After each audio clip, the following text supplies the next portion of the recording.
Pessoal, boa noite, bem-vindos a mais uma reunião do Gasto Convino, reunião agora de agosto. É um prazer ter todos vocês aqui conosco mais uma vez. Temos a plateia aqui local e temos também uma participação do pessoal online. Vou cumprimentar aqui o pessoal online e começar pelo Dr. Eduardo Greco, que é o nosso anfitrião aqui também para comentar a palestra de hoje. Tudo bom, Eduardo? Estou te vendo aqui. João Conrado Reis, Gustavo Arguello, Antônio Cruz, Marcos Andreata, Thaís, Juliana Valenciano, Elisângela, Roberto Ascavo, Vitor Pila, Fernanda Miranda, Ciro Montes, Priscila Nascimento, Marco Pérez, Eduardo, Drauzio, muita gente aqui acompanhando a gente online, mas queríamos ter vocês aqui para depois compartilhar esse jantar que vai ser servido aqui maravilhoso. Hoje a gente está com um tema bastante interessante, é inovação. O Gasto Convino se preza sempre a falar de temas atuais, de inovação, e a gente escolheu falar sobre o tratamento endoscópico do refluxo, dando ênfase ao Stretta e ao TIF, que são tecnologias novas que hoje já estão aí à disposição e vêm sendo empregadas aí em alguns serviços com bastante sucesso, nas publicações científicas também com resultados bastante interessantes. E eu vou chamar aqui ao palco, também um co-anfitrião, mas hoje na posição aqui de palestrante, doutora Edmar Concon Filho, para nos brindar aí com a palestra, e durante a palestra, depois o Eduardo Greco vai estar com a gente também para fazer os comentários, e aí Concon, você pode interagir com o Greco também aqui.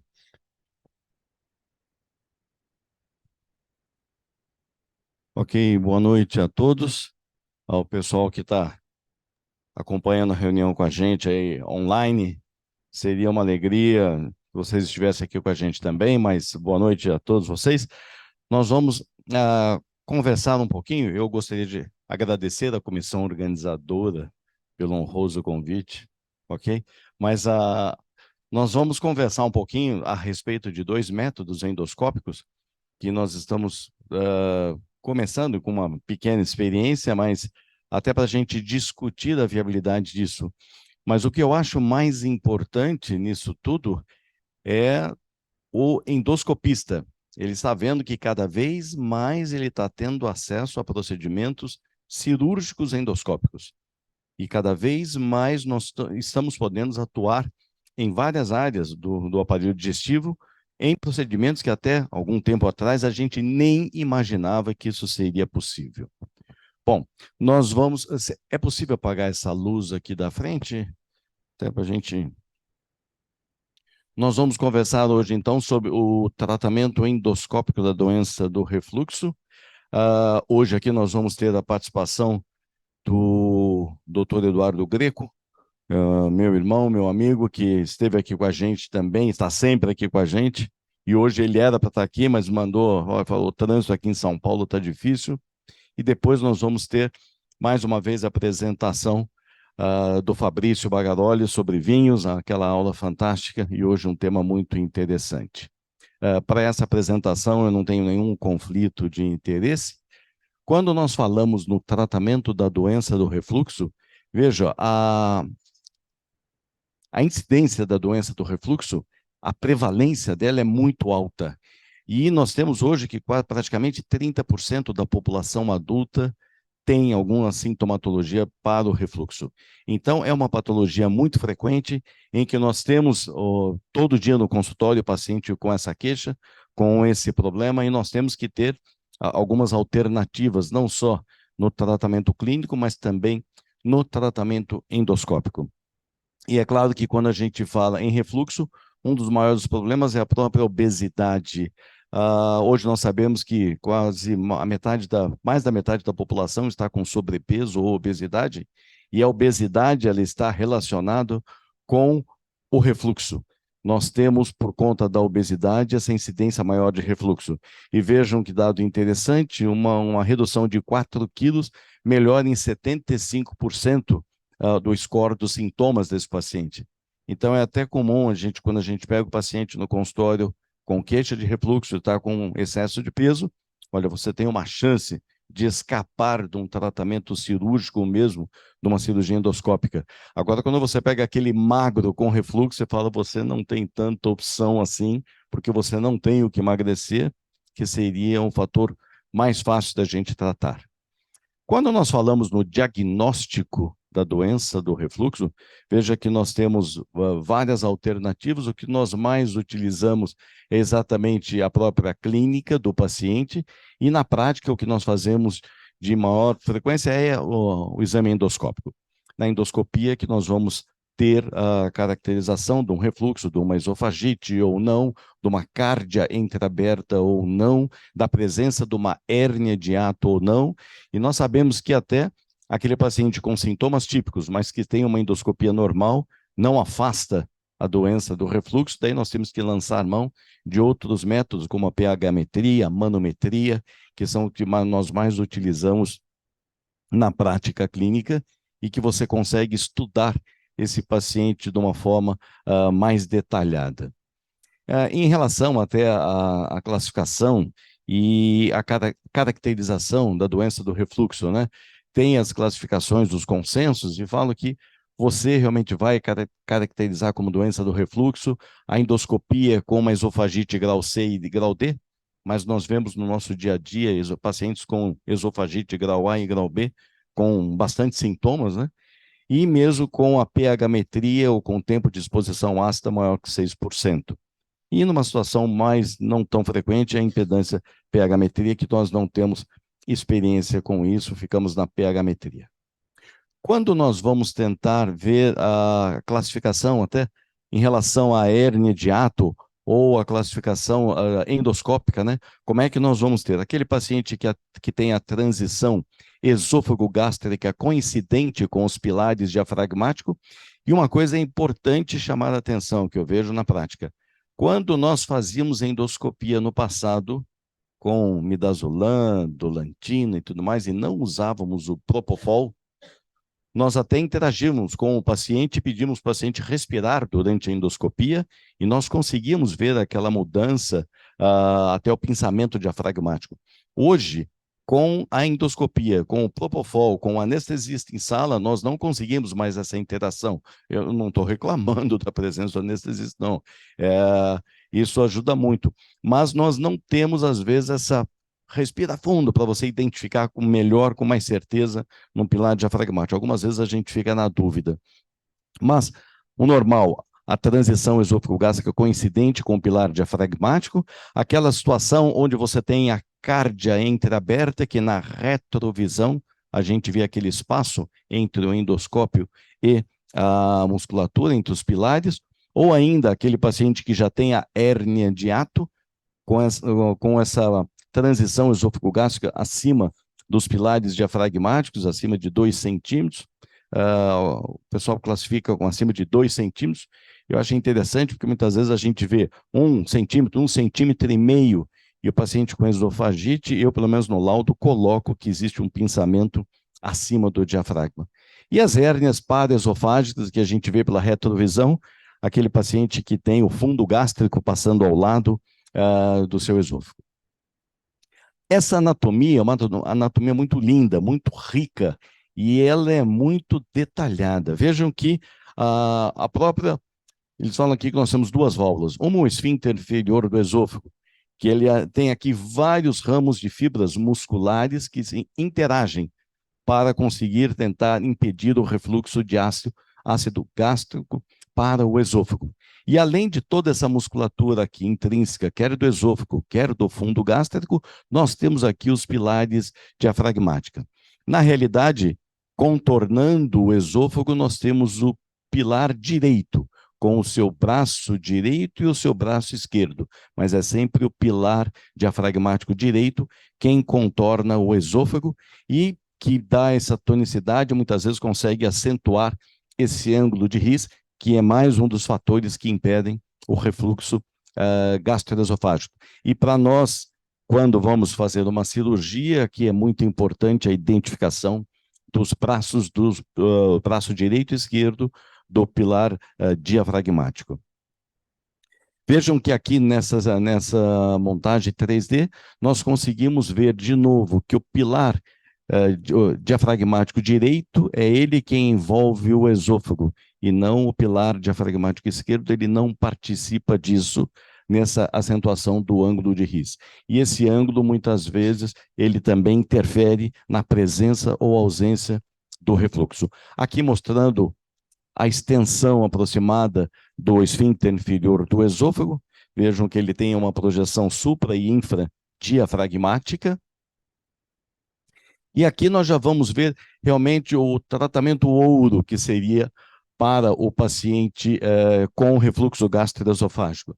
Nós temos um estudo que foi um randomizado prospectivo, onde você pegou pacientes que tinham um score semelhante para a doença do refluxo, um terço deles submetido ao tratamento cirúrgico, um terço deles submetido ao uso de omeprazol, uma dose eficiente, uma dose máxima, e o baclofen, e um terceiro grupo usando omeprazol e placebo.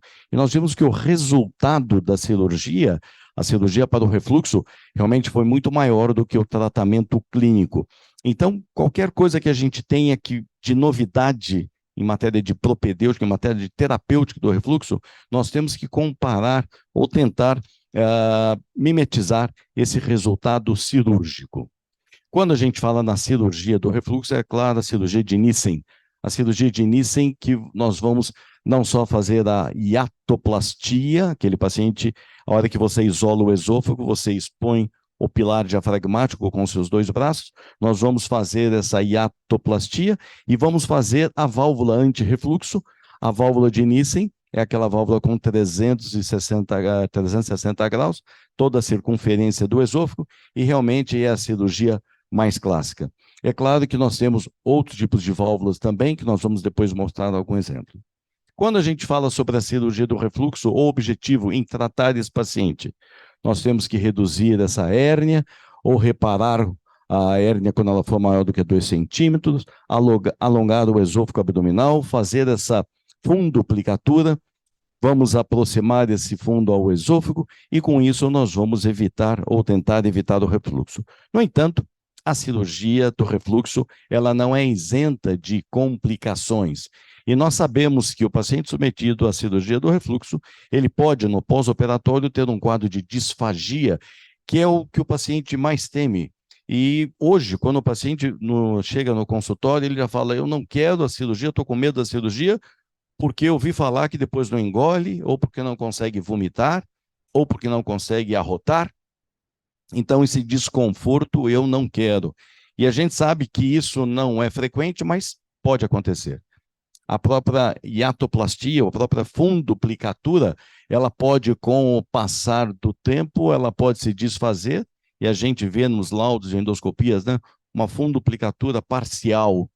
Ou ainda nós temos aquele paciente que abriu o pilar diafragmático, ele volta a ter uma hérnia de hiato, quer seja uma hérnia tal, uma hérnia paraesofágica, e você vê a válvula antirrefluxo dentro do tórax. Muitas vezes esse paciente não tem queixa de refluxo, ele nega a pirose, mas ele tem uma disfagia, ele tem uma dor precordial, principalmente quando come.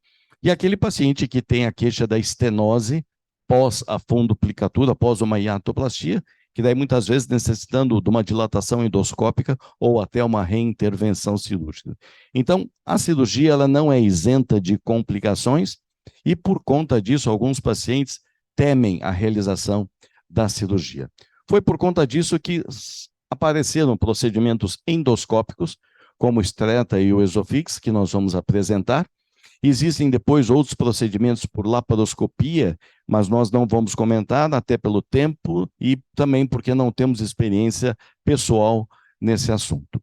Quando falamos no tratamento endoscópico, e vamos falar no Stretta, que é uma aplicação de radiofrequência no esfíncter inferior do esôfago, na tentativa de reforçar o esfíncter inferior do esôfago. Como nós mostramos naquela anatomia, a complexidade desse esfíncter, e se esse paciente ele tem uma hipotonia do esfíncter inferior do esôfago, Ou seja, já parte do princípio que eu não posso fazer uma estreta sem ter feito uma manometria do paciente.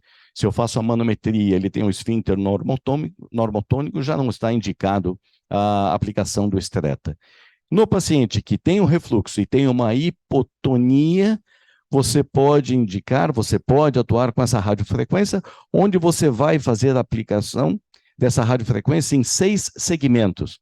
Você vai medir a transição esôfago-gástrica e você vai para cima e para baixo dela, fazendo essa aplicação na tentativa de conseguir um aumento dessa musculatura, uma hipertrofia dessas fibras musculares.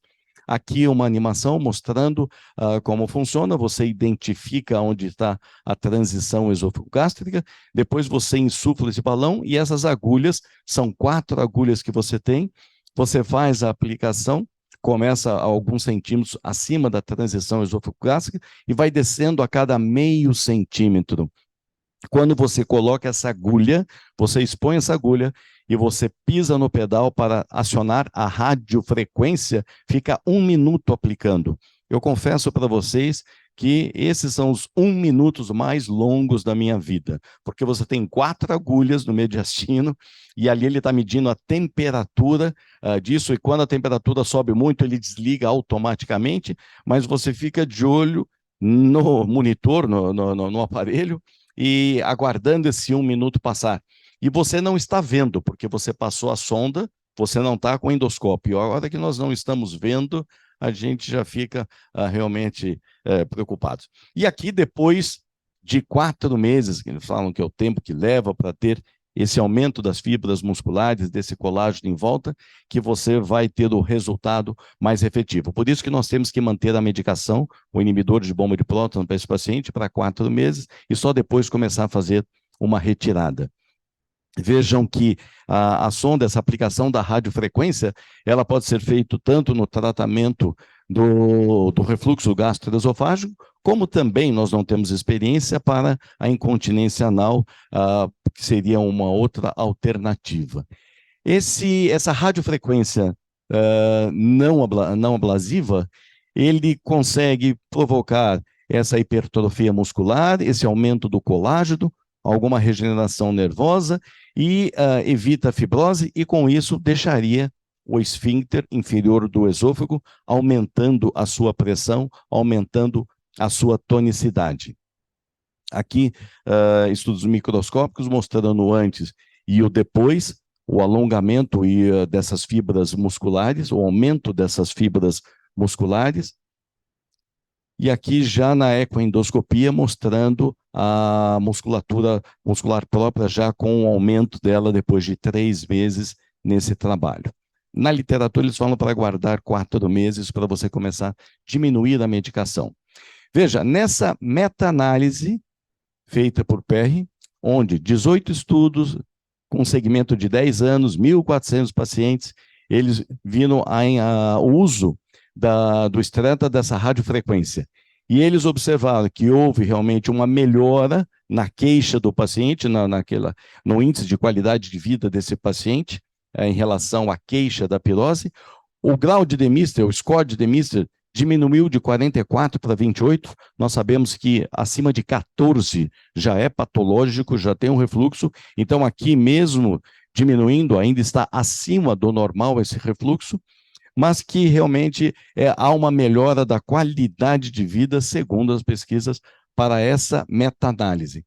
E a SAGES, ela realmente, baseado nessa análise e em outros estudos, ela considera o estreta, a radiofrequência, para o tratamento do refluxo, com evidência já bastante forte, com um grau de recomendação forte, uma indicação para pacientes acima de 18 anos, com sintomas da pirose, da regurgitação, ou ambos, por um período maior de 6 meses, e que esse paciente teria uma certa melhora com a farmacoterapia. Aquele paciente que responde ao inibidor de bomba é o paciente que vai se beneficiar também com essa aplicação da radiofrequência. Então, a SAGES, ela reconhece, e a Sociedade Americana de Gastroenterologistas e Endoscopistas, ela reconhece a aplicação da radiofrequência para isso, e ela vê que é um procedimento que ele não deve ser, então, aplicado em pacientes com esofagite severa,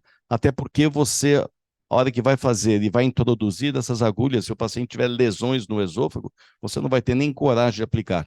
Por isso que mesmo antes de aplicar, nós fazemos um tratamento clínico intensivo para, na hora do procedimento, esse paciente não ter lesões esofágicas. Não podemos aplicar em pacientes com hérnia de hiato acima de 2 centímetros, porque as últimas duas aplicações a gente faz na cárdia. Então você entra com a sonda no estômago, insufla o balão e traciona. E você vai fazer a aplicação na cárdia. E se você tem uma hérnia de hiato acima de 2 centímetros, você não consegue locar esse balão no fundo gástrico e você traz esse balão, a sonda, para dentro do esôfago novamente. É contraindicado em pacientes com esôfago de Barrett, com disfagia ou com história de doenças autoimunes, aqueles pacientes que vão ter alguma dismotilidade esofágica, alguma alteração na motilidade esofágica. Essa é uma meta-análise mostrando. Por conta dessa aula, eu pedi que a nossa enfermeira lá levantasse os nossos casos de estreta. Veja, nós estamos com 15 casos de estreta, começamos em 2017. Vejam que são pouquíssimos casos ao longo desses 6 anos que nós fizemos. E eu pedi para ela, pergunta para esse paciente se isso foi bom ou não, se valeu a pena ou não. E, pasme, isso não é uma meta-análise, mas é uma minha análise, ok? E nessa minha análise, realmente, o resultado não é bom a hora que a gente vai questionar com o paciente. Então, a gente vê que tem pacientes com segmentos de muitos anos, e paciente com segmentos muito cedo. Houve melhora, melhorou um pouco no início, depois não melhorou mais. Não houve melhora, foi muito temporário. Se você pudesse dizer quanto por cento melhorou, veja, 10, 0%, 0%, pouca melhora com a aplicação da radiofrequência. Dos 15 pacientes, elas conseguiram conversar com 11 pacientes. E desses 11 pacientes, vejam, valeu a pena, 1, 2, 3 falaram que valeu a pena, os outros 8 pacientes não valeu a pena. E ajudou, 4 pacientes falaram que ajudou, os outros 7 pacientes falaram que não ajudou muito. E a maioria ainda usando inibidor de bomba de próton. Então, mas veja, isso aqui é uma pesquisa com os nossos pacientes, não foi feito nenhum score de qualidade de vida, nenhum estudo de pH-metria, humanometria, como aquela meta-análise que foi feita anterior. Aqui a imagem endoscópica que fica, veja, nós temos no esôfago, depois de aplicado a radiofrequência, a hora que você vai fazer a endoscopia, você vê locais das punções, e aqui vejam na retrovisão, o aparelho, se pudesse escurecer um pouquinho mais, a gente vê a aplicação aqui na transição esôfago-gástrico a nível da cárdia. Vejam aqui, esse aqui é um outro paciente, cada estudo desse é um paciente. Aqui houve ficou muito mais marcado essa aplicação feita com o balão. Por isso que o paciente com hérnia de hiato acima de 2 centímetros você não consegue fazer. Aqui mais 2 casos mostrando, olha aqui na retrovisão, como é que fica essa aplicação na musculatura no fundo gástrico e aqui no esôfago, o local das 4 sessões de aplicação que nós fazemos no estreta. Aqui o fio guia que a gente utiliza para locar essa sonda, para deixar essa sonda, porque você na hora, você tira o endoscópio e fica só com a sonda do estreta. Este é um procedimento que é a aplicação da radiofrequência para o paciente com refluxo. O outro que nós vamos comentar agora é a realização de uma válvula anti-refluxo, que é o Esofix, onde nós vamos, ou também o TIF, o procedimento TIF, que é o Transoral Incisionless Funduplication, quer dizer, endoscópico, sem incisão, uma funduplicatura. Nesse procedimento, vocês viram ali, você tem o modelo da cirurgia de Nissen, 360 graus, e o modelo da cirurgia 270 graus, que hoje ainda o Marcelo Rato, a gente estava vendo, é cirurgia de Linde, é cirurgia de Tupê, quantos graus, tem artigos falando que 270 graus seria de Linde, outros falam que é o Tupê, mas de qualquer forma, no procedimento endoscópico nós vamos fazer 270 graus. Nós não vamos fazer uma válvula de 360 graus, e sim de 270. Albert, vê se está passando. Não, vamos voltar. Deixa eu ver aqui.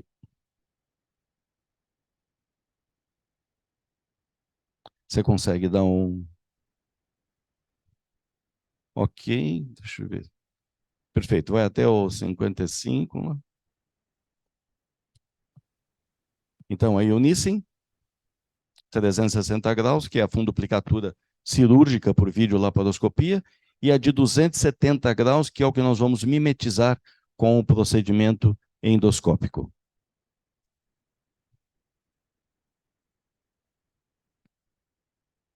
Aí, Albert, vai lá no 55. Esse modelo ESOFIX, ele já é uma evolução, vocês vão ver aí, de vários devices que foram estudados e preconizados para fazer a cirurgia.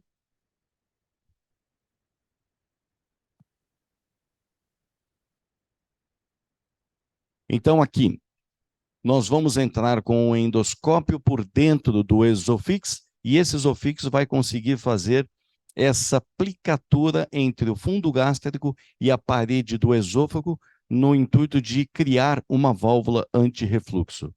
Vamos ver. Aqui, isso, vai até 55. Aí tá bom. Então, vejam, aqui, um esfíncter bom, tônico, que impede o refluxo, e depois você tem um outro paciente com um esfíncter hipotônico, que você tem muito refluxo, e está indicado para ele um procedimento. Quando você vai fazer com o ESOFIX, que é essa sonda, o endoscópio passa por dentro dessa sonda. Então, veja, nós temos que ter um endoscópio standard, normal. Veja, o ESOFIX, ele faz essa curvatura, e o objetivo nosso é conseguir fazer mimetizar essa válvula anti-refluxo nessa extensão de 3 centímetros, em 270 graus. O endoscópio vai por dentro do ESOFIX.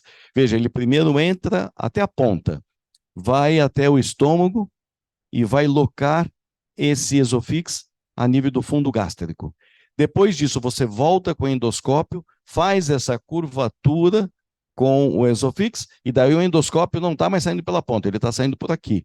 Então, você consegue ver o que você está fazendo, já é uma grande vantagem. Aqui o Helix, para um pouquinho, só dar uma pausa. O Helix, que é aquele saca-rolha, que é o mesmo Helix que a gente usa na gastroplastia endoscópica, ele mimetiza a pinça do cirurgião. Ele vai entrar, pegar a parede gástrica e trazer essa parede para dentro, pode rodar, para dentro do aparelho. Então, você trouxe essa prega e daí você vai disparar esses grampos que vão fixar a parede do estômago na parede do esôfago. E quando nós vamos disparar, nós empurramos um pouquinho o ESOFIX, que o objetivo é trazer um pouco o esôfago para dentro do abdômen. Então, se você imaginar o relógio, nós vamos atuar às 11 horas, vamos fazer disparo a 1 hora, depois às 7 horas e às 5 horas. Essa é a sequência que nós utilizamos. Então, fazendo a retrovisão, nós vamos deixar a pequena curvatura livre, vamos fazer às 11 horas, a 1 hora, às 7 horas e às 5 horas. Em cada lugar desse, nós vamos fazer 2 disparos e às vezes até um terceiro disparo. Quando você faz isso, você fez essa válvula anti-refluxo, fixando o fundo gástrico na parede esofágica. E alguns trabalhos mostram que depois de alguns meses existe já uma fibrose naquela região, fazendo com que essa válvula ela persista, ela não se desfaça. Então, aqui o resultado, veja só, na pequena curvatura que nós não fazemos 11 horas e 1 hora, 7 horas, e aqui a 5 horas e a 7 horas. Então, você cria uma válvula de 270 graus, não de 360. Diferente do Nissen cirúrgico, você vai fazer uma válvula de 270, semelhante ao Lind ou Tupé. Quando você faz isso, você consegue acentuar o ângulo de His e existem, a hora que você vai fazer o disparo, você introduzindo um pouco a sonda, você consegue até reduzir uma pequena hérnia de hiato que esse paciente poderia ter. Acho que depois é só literatura. Vejam que a evolução do device, o pessoal já está estudando isso desde 2004, os primeiros devices, como é que eram feitos, e o primeiro estudo em humano em 2005, e agora o último modelo que nós estamos usando, que foi a primeira vez que nós tivemos contato, já foi com esse Exofix, o Z, que é o último aparelho, a última sonda para fazer essa funduplicatura. Nesse estudo muito interessante, onde você vê a manometria, em vermelho é a zona de pressão. Então, o indivíduo normal que não tem refluxo, ele tem na manometria uma zona aqui a nível do esfíncter inferior do esôfago, essa área avermelhada que mostra uma área de pressão aumentada na manometria. Naquele paciente que tem o refluxo com uma hipotonia do esfíncter inferior do esôfago, ele não tem essa zona de alta pressão. A manometria mostra que ele tem um esfíncter hipotônico. Já nos primeiros devices, você conseguiu um certo aumento de pressão, e hoje aqui, esse último modelo que nós estamos usando, ele quase que mimetiza, ele tenta ficar semelhante ao indivíduo normal, ou a própria cirurgia de Nissen, que aqui já mostra até uma zona de uma pressão ainda maior por conta dos pontos. Aqui embaixo o modelo de Nissen cirúrgico 360 graus e aqui 270 graus, que é o que você consegue fazer com o procedimento endoscópico. Aqui mostrando o resultado final também. E nesse estudo, onde a gente vê essa montagem, você vê a zona aqui de pressão do indivíduo normal, aquele paciente que tem uma hipotonia do esfíncter inferior de esôfago, nesse vetorgrama, e ele não tem essa imagem do vetor. Aqui, o paciente submetido ao Exofix, ao TIF, e aqui o paciente submetido a uma cirurgia de refluxo. Vejam aqui o aspecto de uma válvula feita pelo TIF e aqui a válvula feita cirurgicamente numa técnica de Nissen. Aqui o aparelho já foi autorizado, já foi aprovado, já tem registro na Anvisa. E as indicações: adultos acima de 18 anos, paciente com doença do refluxo, com sintomatologia já crônica, paciente que necessita da terapêutica, ele faz uso contínuo do inibidor de bomba de próton, a hérnia de ato menor do que 2 centímetros, porque, lembra, você empurra o device na hora de fazer o disparo, então você consegue reduzir quando tem uma hérnia menor do que 2 centímetros. Pacientes tem indicação para quem tem o IMC menor que 35, lembrando que IMC acima de 35 com doença do refluxo é igual a bypass, que seria o tratamento já de um paciente com obesidade mórbida com uma comorbidade importante que é o refluxo. Isso é muito importante. E vocês vão ficar, em relação a essa hérnia, pasmo com a que a gente vai só comentar depois aqui no final. Então, aqui, artigos e trabalhos mostrando a eficácia e comparando o TIF com o uso de inibidores de bomba e o resultado mostrando que realmente é bastante satisfatório. A melhora da queixa de regurgitação foi melhor no TIF com placebo, comparado com altas doses do inibidor de bomba de prótons. Quando a gente fala em relação à pH-metria, houve uma melhora também em relação do TIF, quando comparado com o tratamento clínico. Em relação à regurgitação, houve uma melhora na imensa maioria dos pacientes com aquela queixa de regurgitação, submetidos a esse tratamento endoscópico. Aqui, pacientes que conseguiram deixar de usar o inibidor de bomba de prótons pós o procedimento, então a imensa maioria deixou de usar o inibidor de bomba de prótons por conta da melhora da sintomatologia. Aqui falando em relação à cura da esofagite ou uma melhora da graduação endoscópica dessa esofagite por conta desse tratamento endoscópico. Aqui a satisfação naquela qualidade de vida, praticamente 80% referindo uma melhora de qualidade de vida, aqui também 81%. Efeitos adversos muito raros, 0,4%, 89 casos em 22 mil casos já computados de TIF. Então, efeitos adversos que aqui eles chamam de até perfuração, pneumotórax e até lesões na língua que pode ter. Então, um caso de lesão. Então, são complicações bastante raras, os efeitos adversos, mas que é inerente a qualquer procedimento. Aqui esse vídeo feito pelo Greco, o Galvão e o Tiago, lá da Endovita, da Faculdade do ABC, está bastante didático. Então, o endoscópio está entrando por dentro do esofix, e aqui você vê o endoscópio passando. Daí você entra no estômago, você localiza onde está a sonda, daí você volta com o seu endoscópio para poder fazer aquela flexão do esofix. E daí o endoscópio, ele sai por um... Está muito... Não cons... aquela luz ali, acho que... Mas aí vai atrapalhar... Boa, valeu, Rafael. Então, aqui nós estamos vendo, olha, o endoscópio saiu pela ponta do esofix e agora você volta com o endoscópio e faz aquela flexão do esofix. Você volta com o endoscópio até um segmento azul que a gente fala, que é a área azul, e daí você faz aquela flexão do esofix e daí você vai entrar com o endoscópio naquele cotovelo. E daí, com uma retrovisão, você acompanha todo o procedimento que você consegue fazer.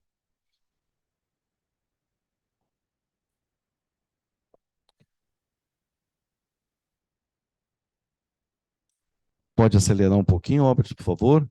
Daí nós vamos com o Helix, funcionamos a parede gástrica, trazemos a parede gástrica para dentro desse device, dentro do esofix, e disparamos o grampeador. Pode rodar.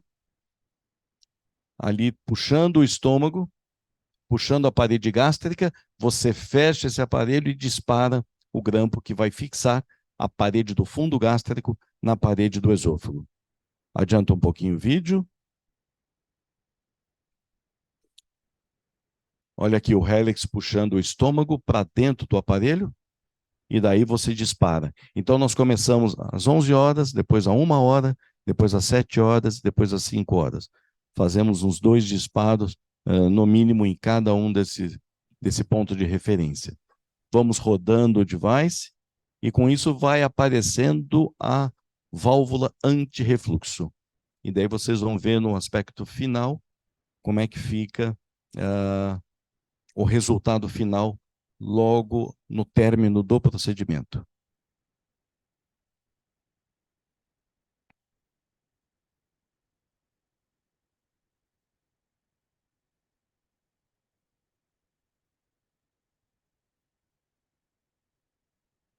Veja, a gente vê o aparelho aqui já na região do esôfago. Você vê o grampo a nível do esôfago, por dentro do esôfago.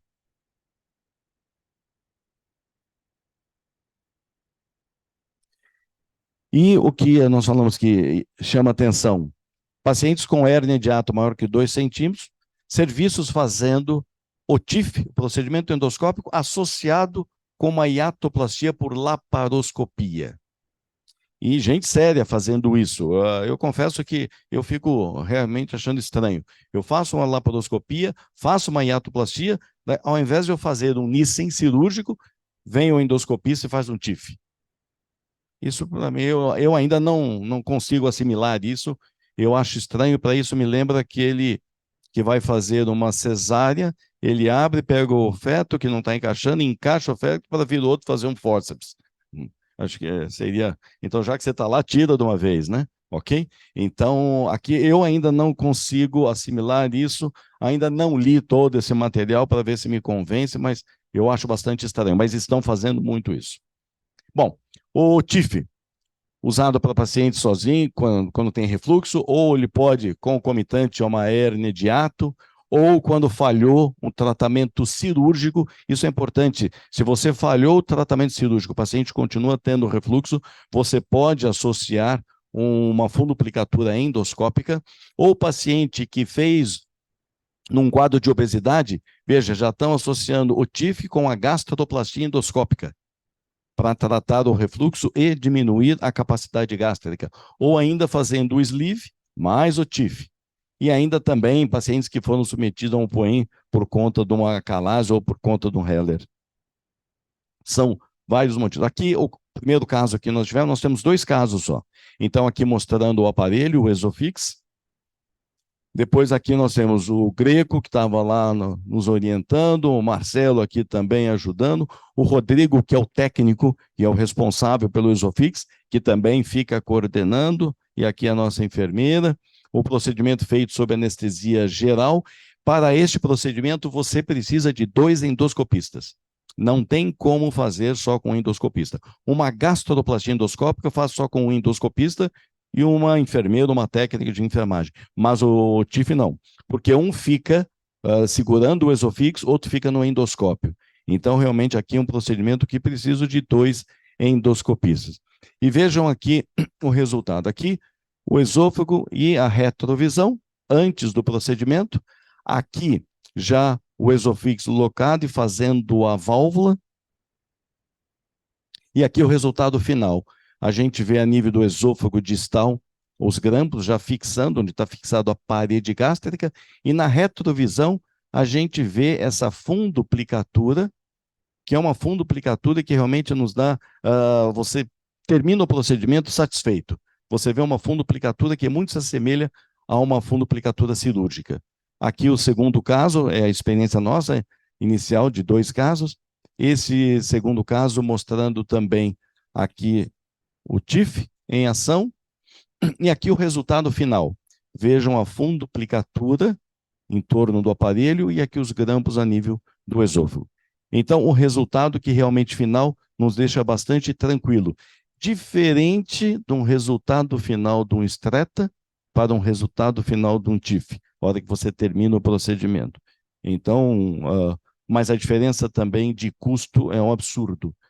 Então, o TIF realmente ele é um custo muito maior. Aqui mostrando que eu não tinha como errar na hora de dar os pontos, porque era tanta gente me orientando e falando aonde eu tinha que dar o ponto, é ali que você tem que fazer e tudo mais, que ficou fácil fazer o procedimento. O Marcelo também estava ali atrás falando, é lá mais para cima, mas ok, ok. Então todo mundo falando, eu acho que o ponto saiu da maneira certa, e aqui depois o resultado final que nós já mostramos para vocês. Então, é uma alternativa. Hoje ainda a gente vê na prática que é uma alternativa ainda pouco usada, até pelo custo dela, que é muito alto.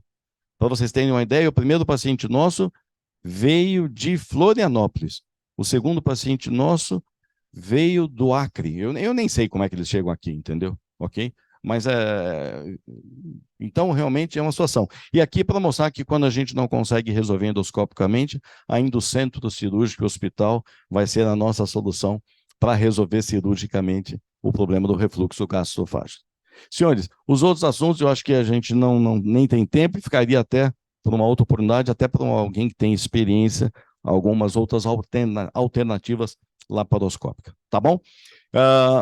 Isso é o que a gente queria mostrar do Stretta e do TIF, e estamos à disposição. Gostaríamos de ouvir agora as palavras do Dr. Eduardo Greco, que realmente tem uma experiência muito maior que a nossa já com esses procedimentos e que pode contribuir bastante com a gente. Ok, Greco?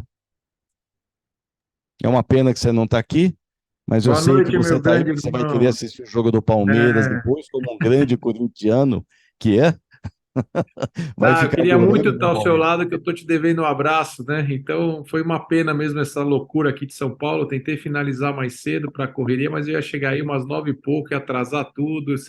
O Marcelo ia me esperar, que eu sei, ia bagunçar o coreto. Então, Daniel, obrigado pelo convite. Marcelo, obrigado. E você, né, Concon? É fora de série, um grande irmão que eu tenho na vida, um grande amigo.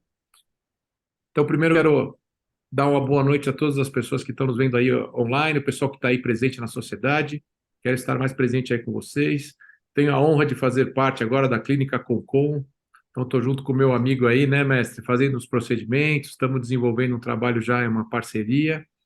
E realmente, Concon, parabéns pela aula. Vocês expôs muito bem, né? Todos os aspectos.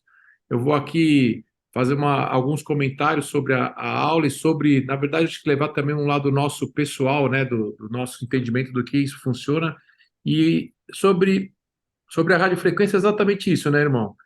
Essa insegurança, né? Então, você faz um procedimento que você agulha o esôfago, extremamente tenso, realmente, aqueles 30 minutos de agulhamento, porque você fica sem exatamente entender se vai funcionar ou não. E aí você tem que depois acreditar e o paciente também. Então, nós temos cerca de 159 casos, mais ou menos, realizados, né, desde 2019.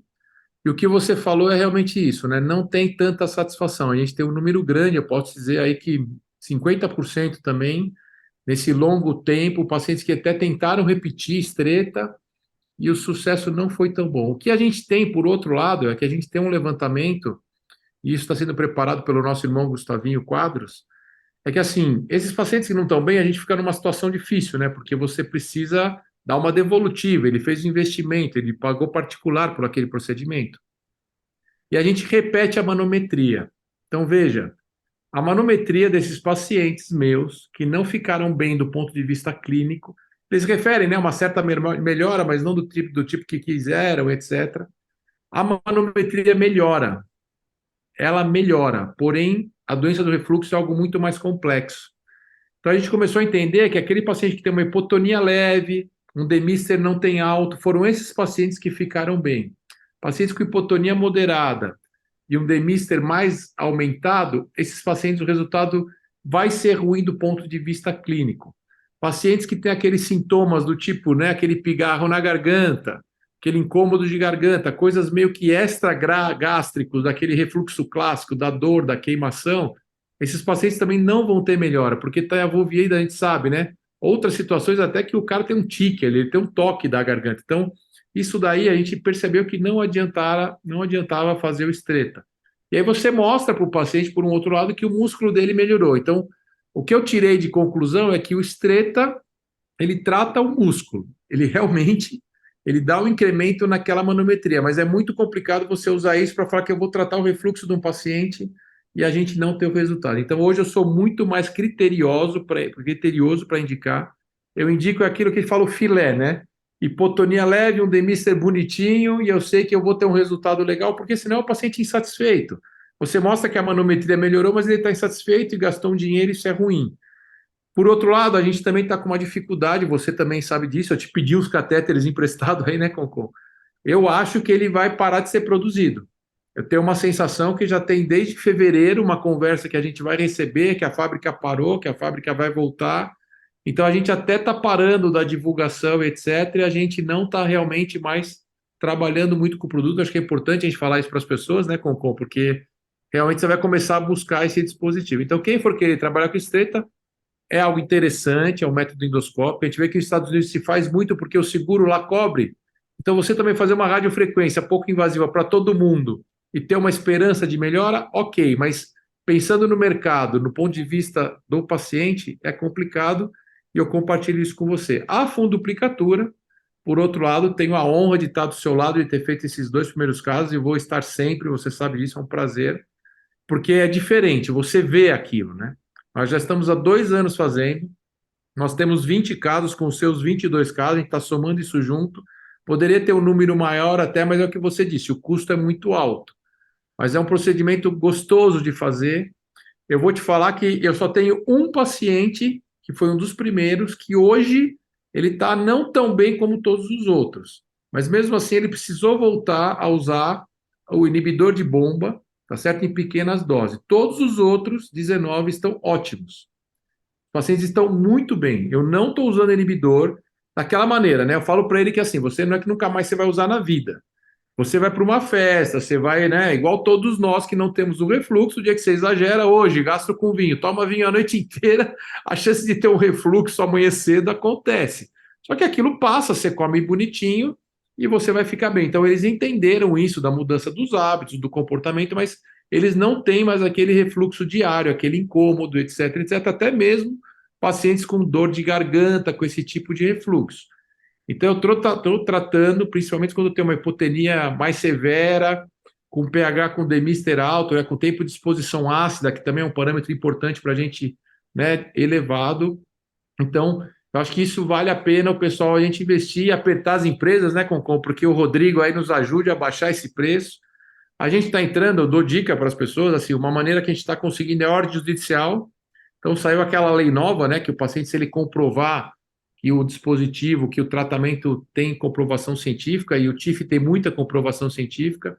Então, a gente já tem 6 casos que o juiz autorizou, Nós temos a Bradesco aqui, que os casos que a gente enviou para a Bradesco também não negou e a Porto Seguro também autorizou um caso. A gente fazendo um relatório bem minucioso, manda manometria, manda pH-metria, manda tudo bonitinho. Então, acho que esse é um caminho para a gente conseguir, eles autorizam um reembolso, né? Então, tudo bem, você faz, para o reembolso e a gente consegue fazer o dispositivo. Então, a aula foi muito bem, quis fazer essas considerações em relação a isso.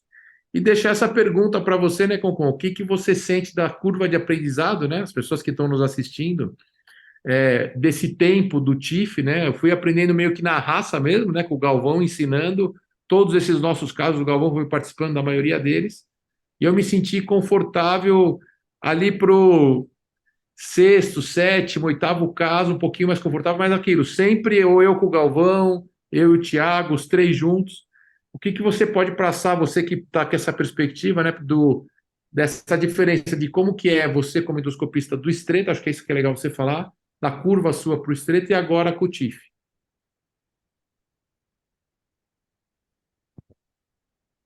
Em relação a essa pergunta, eu vejo que o Streta, como eu falei, a hora que você está fazendo a aplicação da radiofrequência, que você não está vendo o que está acontecendo, apenas olhando no monitor e vendo a temperatura que está a cada agulha, realmente é uma situação bastante estressante. Eu sempre falo que é o minuto mais longo que eu vejo que não passa. Agora, nos dois casos de TIF que nós fizemos lá, e o Marcelo também junto com a gente, foram dois casos realmente muito tranquilos de fazer. É claro, orientados. Eu quis mostrar aquela foto, todo mundo apontando ali para onde eu devia rodar ou não rodar o aparelho e tudo mais, porque ali é aquilo mesmo. Mas é um procedimento que realmente você consegue acomodar, você está vendo o que você está fazendo, não ficou bom, pega do estômago com o Helix, solta, pega de novo, traz, faz o procedimento, fechou, não está legal, abre. Você tem como fazer isso, você precisa fazer com tempo, paciente anestesiado, anestesia geral, você está tranquilo com a ventilação do paciente. Então, realmente, em relação à curva de aprendizado, ainda não dá para fazer sozinho. Ainda bem que você está aqui com a gente, então vai ter que estar junto também. Mas eu acho que é o que eu falo: se alguém faz, eu faço. E se eu faço, qualquer um faz. Isso é uma coisa que eu. Então é só começar a fazer, insistir nisso e fazer com seriedade, fazer. E como estão os pacientes nossos, Concon? Fala para o Esses pessoal. dois estão bem, eu esqueci de falar. Os dois pacientes do TIF estão bem, referindo melhora. Diferente do Streta, é que a gente fica tão decepcionado com o É verdade. resultado lá do Streta, mas do TIF, os dois estão bem, inclusive esse do Pará, eu conversei com ele 2 dias atrás, por teleconsulta, e realmente tá muito bem. Ótimo. Então a gente fica mais seguro, né? E o resultado é outra história. Eu fiz questão de colocar aquele último slide comparando a imagem do Strata e a imagem do TIF para ver o que aquilo dá de segurança para a gente quando você vê aquela imagem. Excelente. Bom, Novamente agradeço aí a participação. Marcelão, obrigado, hein, mestre? Você estava lá junto, hein, meu amigo? foi uma honra ter você lá, Concon, e a gente podendo participar dando os pitacos, né? Como sempre, mas é muito bacana. Eu queria só chamar a atenção aqui. Estamos com 33, chegou a 33 o número de pessoas online nos assistindo, e é super interessante a gente ver que os palestrantes têm experiência de campo mesmo, né? O Greco tem uma vivência de falar do assunto já com centenas de casos de dos procedimentos, um punhado já dos outros, né? Então, não é uma coisa que a gente só está refletindo aqui o que a gente lê, né? Mas é o que os expositores estão colocando aqui, a experiência viva, né? Eu vou só fazer um breve comentário, porque o Marcos Ney colocou aqui no grupo, devido ao maior número de pontos de fixação da parede do estômago no esôfago, que diminui a tensão em cada uma dessas fixações, comparada a duas ou três fixações, dois ou três pontos, né, que a válvula cirúrgica, né? Isso faz o TIF ter na teoria, mais eficiência. Por isso estão fazendo a válvula endoscópica junto com a fundoplicatura laparoscópica, né? Ele coloca o princípio da cama do Fakir. Então acho que é um bom ponto. E eu queria chamar a atenção que quando você vai fazer o TIF, antes de fazer o TIF, você tem que assistir um curso, né? E aquele curso é tão profundo que você vai ter uma aula sobre a transição esofagogástrica, sobre refluxo. Você vê que o pessoal ali está mergulhado no assunto há mais de uma década, né? Então, os primeiros Exofix, você ouvia falar que não dava certo, tal, e o cara insistiu, tal. Então, ele vai te falar da anatomia, de tudo aquilo que ele já estudou, tal, com uma propriedade que agora essa versão do aparelho ele coloca, não, essa tá boa, essa tá pronta. E acho que esse princípio aqui que o Marcos colocou para gente. Eu tenho uma pergunta para deixar para vocês dois, que é o seguinte: eu até me surpreendi, confesso que eu não sabia dessa questão da falta do catéter do Stretta, eventualmente já está ligado a um abandono ainda pela própria empresa. Mas a gente sabe que o caso muito ruim, o caso do paciente com uma hérnia muito grande e tal, não vai estar indicado. Aquele paciente, voltando a falar do início da apresentação, que tem uma obesidade, não uma obesidade tão intensa, né? Uma obesidade MC de 35, né? Para ele, que não tem uma hérnia, tem um refluxo lá moderado, grau B, mas tem muita sintomatologia, a questão do vou indicar uma cirurgia é uma fundoplicatura, é uma cirurgia bariátrica, agora é uma fundoplicatura endoscópica, é uma cirurgia bariátrica endoscópica. Agora você está com 4 cartas sobre a mesa, nem estou pondo o estreta agora que eu tirei da minha pergunta, que eu já percebi que o resultado não é tão legal, mas para um paciente desse, que não é, talvez nem seja tão candidato, um MC limítrofe ali, né? Como que a gente vai abordar a conversa com esse paciente agora? Melhor oferecer procedimento cirúrgico tradicional, fazer a laparoscopia, fazer a cirurgia para a bariátrica, depois deixar o TIF, se for o caso, para tratar o refluxo. Como é que vocês enxergam esse paciente hoje? O que nós vemos no dia a dia? Quando o paciente ele já está com esse IMC de 35, com doença do refluxo, esse paciente ele vai para uma bariátrica, ele vai para um bypass. Esse paciente ele não consegue, nem mesmo o emagrecimento ele não vai conseguir, a gente sabe disso. Quando ele não tem indicação ainda para bariátrica, ele está com IMC abaixo disso, mas está com sobrepeso, eu costumo falar para o paciente o seguinte: você tem uma chance de você escapar da cirurgia, que é baixar esse peso. É a chance que você tem. Então, você vai passar com a nossa equipe para tratamento conservador da obesidade e vai tentar baixar esse peso para ver se você melhora. E só depois que você diminuir 5 quilos que nós vamos tentar reduzir a dose do IBP, ok? Ok.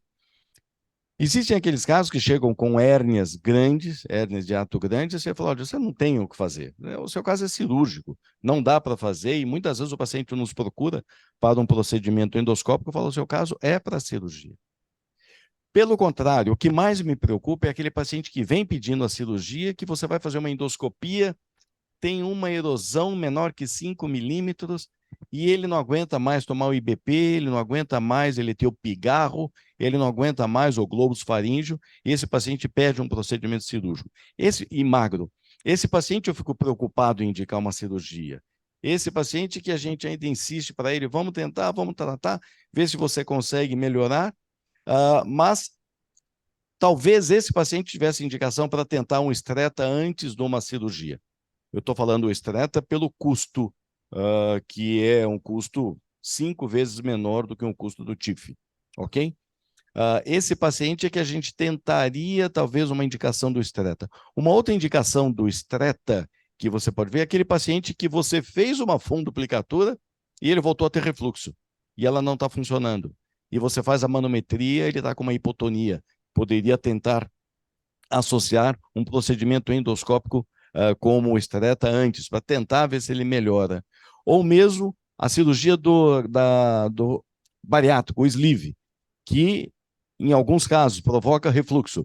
Esse paciente poderia tentar um tratamento endoscópico para você fazer o estreta num paciente que fez sleeve, estaria com refluxo não muito intenso, não muito grave. Porque se ele tiver com uma esofagite grave, você tem que transformar num bypass. Mas realmente é um recurso a mais que você tem, que o fator limitante é o custo. Se não fosse esse fator limitante, a gente estaria indicando um pouquinho mais, ainda com o resultado do Strata, que não é convincente, ainda com artigos com bastante consistente, né, que dão respaldo científico para isso. Marcelão, sua Fala. pergunta é bem importante para organizar um pouco. Claro que cada doente, né, a gente sabe que ele na sua frente ele é 100%, né, Concon? Então, claro que a gente tem uma regra para mais ou menos trabalhar, o que faremos, mas é óbvio que cada caso, às vezes o paciente quer porque quer um procedimento. Eu tenho MC de 38, mas eu quero a sutura endoscópica, ponto final, né? Mas não é bem isso que a gente vai norteando. Para o paciente magro, como o Concon disse muito bem, se ele tem uma hernia de hiato grande, intratabilidade clínica, etc., é cirurgia, não tem jeito, tem que operar. Se ele não tem hérnia, é um paciente magro, é aquilo que eu pondero hoje. Se eu puder fazer o TIF para todo mundo, é o melhor dos mundos. Se a gente não puder, mas aí a gente não vai ter, talvez, mais o estreita, né? Então, aquele com hipotonia leve, né? Com um DMIST, um tempo de exposição ácida legal, uma pH-metria razoável, eu faria uma radiofrequência. Hipotonia moderada, hipoteria severa, aí o tratamento endoscópico do TIF é a melhor solução. Paciente obeso e acima de MC35, manda para o Concon operar. Cirurgia bariátrica realmente é o melhor dos mundos. Claro que vai ter aquele paciente que não quer operar de jeito nenhum, né, Concon? Não quer. O sobrepeso e o obeso leve vai ter esse conflito aí, Marcelão. Aí você tem essa razão. Se ele emagrecer, né, ele pode perder um pouco de peso, melhorar o refluxo, vamos dizer, com uma dieta só, e você pode ir lá e fazer uma fundoplicatura endoscópica. Está muito bem indicado. Se ele não quer emagrecer com dieta, tem dificuldade, aí você pode fazer uma gastroplastia endoscópica, por exemplo, um balão intragástrico, né, que é o nosso nicho dos pacientes, sobrepeso e obeso leve, porque aí ele perdendo peso, a gente sabe que a obesidade, ele perde peso, pode ser o fator do refluxo. Então, esse paciente magro, e a gente pode falar com tranquilidade, a gastroplastia endoscópica, ela não dá refluxo, ela não é refluxogênica. Eu não tenho pacientes que fizeram gastroplastia e passaram a ter refluxo, muito pelo contrário, os pacientes que são obesos, têm refluxo, eles fazem a gastroplastia, eles melhoram muito do refluxo. Se esse paciente, eu nunca tive um caso, mas se ele precisar, ele tem um refluxo, a gente consegue fazer. Vai ser difícil você fazer, o Cocom mostrou ali, mas assim, você teria que fazer o TIF antes para depois fazer a gastroplastia endoscópica. Então, esse lado do TIF pós-gastroplastia você não vai ter. Então, você pode ofertar para o paciente isso. Agora, ele é um obeso leve, ele não quer operar nada. Então, ele não quer de jeito nenhum, ele não quer sutura, ele não quer balão. Então, você negocia um pouco abaixar o peso e pode fazer a fundoplicatura endoscópica. Foi uma pergunta provocativa, porque assim, o paciente obeso, obeso mórbido, né, a gente vê com válvula antirrefluxo, a gente xinga o cirurgião passado, assim como o cirurgião plástico que manda com abdominoplastia, né, o obeso mórbido que faz abdominoplastia. Já. Tem as perguntas aí, né, Marcelo, no chat, ó. O João Então, eu ia Conrado, ler uma né? aqui. O Ele João falou. Conrado colocou para, acho que para vocês dois comentarem, né, nos casos feitos de TIF, qual que é o tempo de segmento que vocês têm e a melhora dos sintomas? A gente já tem, né, 2 anos, depois do Concon tem esse caso, e a gente, o que a gente faz é no início eu mantenho o inibidor de bomba, tá, numa dose mais ou menos do que ele estava usando, habitual, pelos primeiros 30 dias, um mês. A primeira consulta, que ele já está super bem, eu começo a reduzir. Então é muito individualizado, também veio o comentário, né, do pessoal aí que é importante O individualizar, né, Ascava, Marcelo? Roberto Ascava Roberto. colocou, né, isso. Então é exatamente isso. Então o paciente tomava 80 miligramas, aí no primeiro mês eu reduzo para 40, depois eu reduzo para 20, e aí eu tiro e a gente vê uma evolução muito boa. Então, cerca de 90 dias, 120 dias, a gente já está com o paciente já pleno, sem o uso de inibidor, e usando o inibidor dessa maneira esporádica. Eu vou num aniversário, eu vou exagerar, tomo meu pantoprazol, porque eu sei que eu tenho um refluxo, porque você não mexe com a pH-metria dele ali, né? Você faz o TIF, você melhora do ponto de vista manométrico, mecânico da região, mas o ácido dele, a gente sabe, né? O ácido que ele produz ali vai continuar produzindo. Então a gente precisa tomar cuidado da alimentação e etc. Então a gente vai orientar esse paciente a esporadicamente vai precisar utilizar. Alguém tem algum comentário aqui do pessoal? Deixa eu ver aqui no chat. Eu só queria aproveitar o que o Marcos nem comentou, falou a respeito dos grampos, que realmente você tem esses grampos fixando. Ah, o André Brandalize viu agora no DDW uma mesa onde o pessoal estava já mostrando a preocupação com o TIF nos pacientes que eles tiveram que reoperar, mostrando que esses grampos estavam fixados no pilar diafragmático.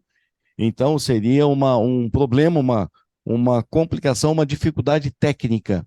Então, isso pode acontecer, nós não sabemos no futuro. Olha que nós tivemos muitos casos pós-TIF, que precisaram de uma cirurgia, como é que nós vamos encontrar esse pilar diafragmático? Qual vai ser a dificuldade de isolarmos esse esôfago para fazer uma válvula? Isso ainda a gente não sabe, mas o André comentou que o pessoal já está preocupado com isso também.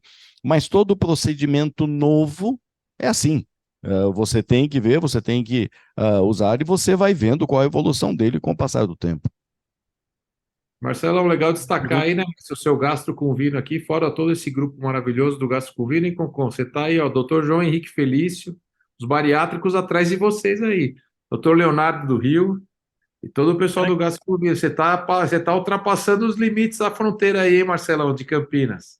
Imagina, o palestrante aqui que atrai todo esse povo. Tem uma Concon. pergunta aqui da plateia. Deixa eu colocar aqui o Obrigado, microfone. João. Obrigado, Léo. Eu vou fazer um comentário que tem várias facetas. Eu acho a apresentação muito boa. Toda a perspectiva nova, a gente tem que sim tentar fazer e ver, observar. Então, o Stretta faz bastante tempo que já apareceu nos congressos e eu percebo a mesma coisa. Quando tem uma máquina nova, se ela tem resultado, ela progride. O Stretta, ele engasgou e não progride. Então, ele tem uma baixa eficácia, tanto que ele nasceu na Europa, não vai muito longe. Então, tem dificuldade de você ter uma ação efetiva contra o refluxo. O TIF, ele é uma mimetização da válvula anti-refluxo, que é o que resolve, de fato, que é o que resolve. Então, eu acho que o TIF, sim, tem que evitar os possíveis erros, que é onde tem fixação. Então, teria que acertar o padrão de paciente que é possível fazer, porque tecnicamente deve ser bem trabalhoso. Você vê que o endoscópio tem um diâmetro, o aparelho é outro, precisa de Perfeito. 2 profissionais. Então, eu acho que ainda ao longo de um certo tempo vai melhorar a técnica de usar o TIF. Mas a cirurgia para pacientes que não têm hérnia, ainda tem muito caso que não tem hérnia e que o resultado é espetacular. Então, uma boa cirurgia anti-refluxo tem um resultado espetacular. Os pacientes realmente ficam extremamente bem. Mas não é o comentário que foi feito aí num dos comentários que a válvula anti-refluxo é 3 pontinhos. Não. Cirurgias pequenas de válvula anti-refluxo são ineficientes e soltam. Então, na verdade, tem que mudar a técnica de cirurgia, fazer uma cirurgia melhor de válvula anti-refluxo. Aí não solta, não escapa e o paciente tem um resultado muito bom. Então, eu acho que é um assunto que não pode parar, porque nós vamos continuar com os pacientes com refluxo. A incidência é extremamente alta, de 20% para 30%, é bem alta. E no nicho de cada tipo de paciente, você vai ter indicação. Para esse eu faço isso, para esse eu faço aquilo. Então, eu acho que apresentar o TIF é uma coisa que precisa ajustar o tipo de paciente que vai dar certo e ver aonde não tem esses defeitos. Porque você está fazendo algo que você não está enxergando no tal pilar. Então, eu vejo que tem os perigos, mas, assim, a coragem de quem está fazendo é isso. Precisa...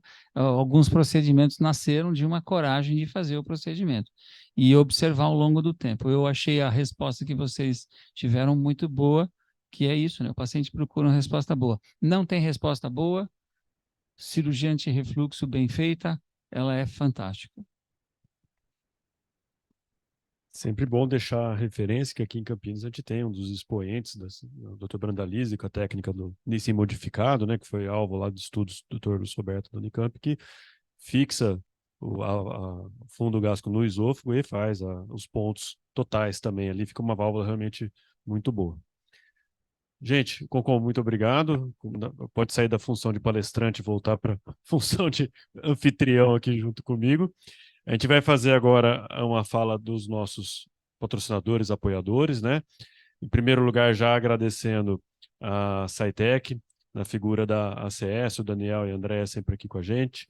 A MITFOX está com o Thiago aqui. E a gente vai começar passando um vídeo institucional da Saitec e, na sequência, a MITFOX vai falar um pouquinho sobre o impacto da reforma tributária nos médicos, né, que já está se desenhando aí. Então, vamos ao vídeo primeiro e, na sequência, Thiago, o Lucas vai apresentar pela MITFOX.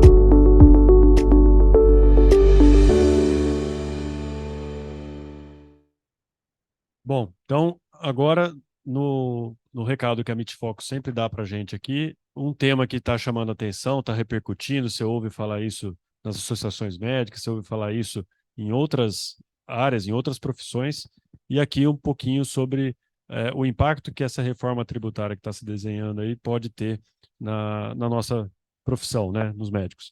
Então, o Thiago e o Lucas vão bater um papo aqui com vocês e com a gente aqui para falar sobre o assunto. Fique à vontade.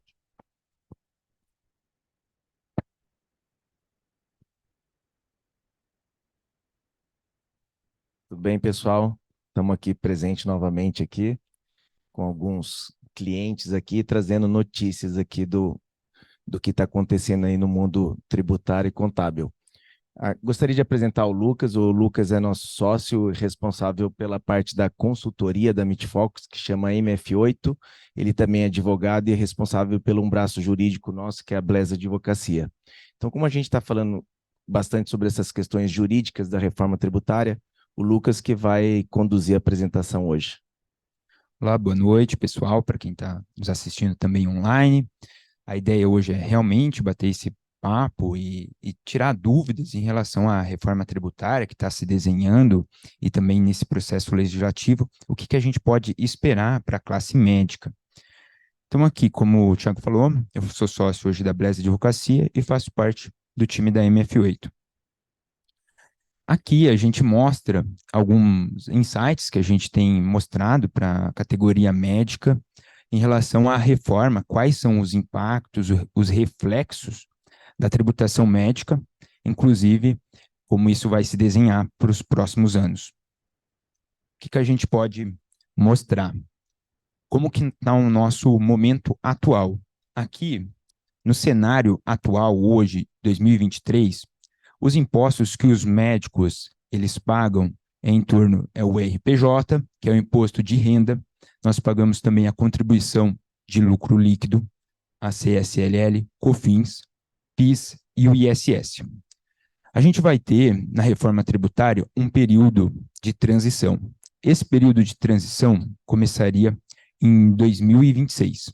E nós teríamos 8 anos de transição. Atualmente, são esses impostos que a empresa paga, e empresas que possuem em folha de funcionários também pagam o INSS, ou quando tem prolabore. O que acontece? No período de transição, nós vamos incluir mais 2 impostos.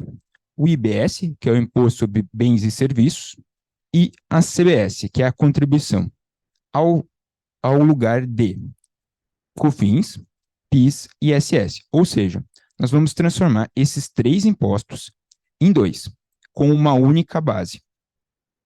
A base que a gente vai pagar é um único imposto, um regramento único. Significa que hoje a reforma são 3 impostos, tem mais 2, o ICMS e o IPI, mas eles não afetam a classe médica. Por isso que aqui na apresentação eu trouxe só os que afetam a classe médica. A gente vai simplificar o sistema tributário de 5 regras tributárias para uma só que dividida em 2 impostos. Um do município e do estado, que é o IBS, e um federal. Legal. E aí, para a gente exemplificar, elucidar, trouxemos aqui alguns dados em relação ao impacto da reforma tributária. Aqui a gente coloca para uma empresa que possui o benefício tributário de promoção à saúde. Alguns dos colegas já ouviram falar sobre a equiparação hospitalar, serviços de promoção à saúde, que a gente chama isso de BTPS, benefício de promoção à saúde. Significa que, nessa coluna amarela, a gente colocou os impostos que serão unificados. E em cima tem aqui o imposto de renda, que é na alíquota de 1,20. Totalizando, para o município de Campinas, para uma empresa que utiliza do benefício de equiparação hospitalar, ela paga hoje, atualmente, 10,93 de imposto. E para uma empresa que esteja em São Paulo, por exemplo, vai pagar 7,93. Lembrando, utilizando de um imposto que se chama equiparação hospitalar. Para uma empresa que esteja no ISS fixo, também não paga, vai ficar com 5,93. Pronto. Então, como que ficaria após a unificação, ou pelo menos no período de transição? Com a simplificação, transformando os 3 impostos que eu citei anteriormente em um único imposto, que seria o IVA dual, a gente teria um aumento da carga tributária do IBS, que a gente tem, em 1,35. Esse 1,35 ele vai aumentar para a cidade, por exemplo, aqui de Campinas. Então, o impacto para os médicos de Campinas é menor do que o impacto para médicos de São Paulo, que o ISS é de 2%. E o impacto também para... Só um instante. O impacto para médicos que utilizam do ISS fixo, que não pagam, que pagam por profissional, o impacto seria de 6%, 6,35%. A gente colocou também aqui período de transição, que as definições elas não estão claras no processo legislativo, estamos apenas cogitando algumas hipóteses que ainda precisam ser aprovadas no nosso Congresso, e a gente coloca que ainda esse momento é de incerteza. Significa que, nesse período de 2026 até 2032, a gente teria 7 impostos, não somente os 5 que atualmente nós pagamos, que são esses. Além disso, a gente teria o quê? Nesse período de transição, o IBS e a CBS, junto com os impostos. A gente está chamando isso de calibragem. A calibragem ela serviria para o governo federal identificar qual é o percentual de alíquota, porque ainda não está claro qual que seria o percentual de alíquota de imposto nesse período de transição. Por isso que nós não colocamos nenhum cálculo aqui, e nós colocamos após o período de 2033. Significa que, nessa reforma, o governo ele busca equalizar a tributação da classe de comércio com a classe de serviço. A classe de comércio hoje ela paga um pouco mais de imposto referente ao ICMS. Como vai unificar, eles vão equilibrar e vão direcionar essa carga tributária do comércio para a classe de serviço. E por isso a gente teria esse aumento na carga tributária, sendo equalizado ao longo do tempo. Resumindo, quanto que impactaria, quanto que ficaria a alíquota para uma empresa que usa o benefício aqui de Campinas, por exemplo? Ficaria em 12,28, sendo que ela sairia de 10,93 para 12,28, tendo uma alíquota de 1,35 aqui para Campinas, 4,35 para São Paulo, e para quem utiliza o ISS fixo, 6,35. Lembrando que, não sei se vocês acompanharam a discussão no Congresso, iniciou com uma alíquota de 25%, era uma alíquota de 25% para toda a área da saúde. Provavelmente teve uma discussão com a área da saúde, com os hospitais, com o plano de saúde, e aplicaram uma redução na alíquota para a área da saúde de 50%. Então, quer dizer, sai de 25% e vai para 12,5%. Porém, isso ainda não foi, né, a reforma não está 100% aprovada, ela está sendo agora discutida no Senado, e que, mesmo que aprove essa alíquota com 50% de redução, que vai ficar aqui em 12,28, hoje nós temos diversos clientes que pagam isso aqui por ano, isso aqui de alíquota, 5,93. Então, o que a gente está falando? Que, lógico, que tem gente hoje que, né, que acaba não utilizando de alguns benefícios na área da saúde e acaba pagando um imposto maior que 12,28. Mas quem hoje está eficiente, por exemplo, uma clínica que usa o benefício do ISS fixo, usa o benefício de uma equiparação hospitalar, ele vai ter praticamente o dobro de carga tributária. Bem lembrado, Thiago. Em relação ao que o Thiago comentou, a alíquota inicialmente para o CBS, que os dois são juntos, 25%. É um aumento de 18%. Ou seja, a Associação Médica e o Conselho trabalhou para que tivéssemos, aqui não dá para ler direito, mas aqui é a alíquota especulativa. A gente colocou dessa forma, porque ainda não tem nada aprovado, tem uma incerteza, mas trabalhando nessa alíquota, essa especulação do mercado, coloca que a alíquota vai ser de 25%, a classe médica vai possuir uma benesse, ou seja, vai pagar 40% da alíquota efetiva. Se uma alíquota é de 25%, quanto que vai ficar de IBS? 10%. Se a alíquota for maior, então a gente vai ter um aumento, porque a gente colocou 5% de IBS e 5% de CBS, sem saber, só para título exemplificativo, tendo essa alíquota. Se for maior, vai aumentar mais. Aqui a gente lembra que a empresa está utilizando o benefício. A gente coloca aqui, deixa eu só passar o slide, para uma empresa que não utiliza de benefício nenhum, paga a alíquota integral do município, ou seja, quanto que ela paga hoje no município de Campinas? 5%, 16,33. Essa é a alíquota normal de um prestador de serviço. Não significa que você está pagando uma alíquota alta. Para o município de São Paulo, a alíquota hoje é de 13,33. E para o ISS fixo, a empresa só paga os impostos federais de 11,33. O aumento continua o mesmo, só que o que influencia? A diferença. Para quem não usa de nenhum benefício, sai de 16% para praticamente 18%, que é o que nós colocamos aqui, ó. Empresa sem benefício nenhum, pagando o que o município acaba entendendo como correto. E para a classe médica, possui essa benesse de utilizar do ISS fixo, quando está no lucro presumido, e do benefício de equiparação hospitalar para quando utiliza de exames, procedimentos e intervenções cirúrgicas. É bom aqui a gente também exemplificar que esse cálculo seria para o regime do lucro presumido, a maioria dos médicos navegam nesse regime tributário, para o regime do Simples Nacional. Hoje, no Brasil, nós possuímos 3 regimes tributários, é o Simples Nacional, o lucro presumido e o lucro real. Normalmente, os médicos navegam no lucro presumido, que possui esses benefícios. Para o Simples Nacional, hoje não se fala em reforma tributária.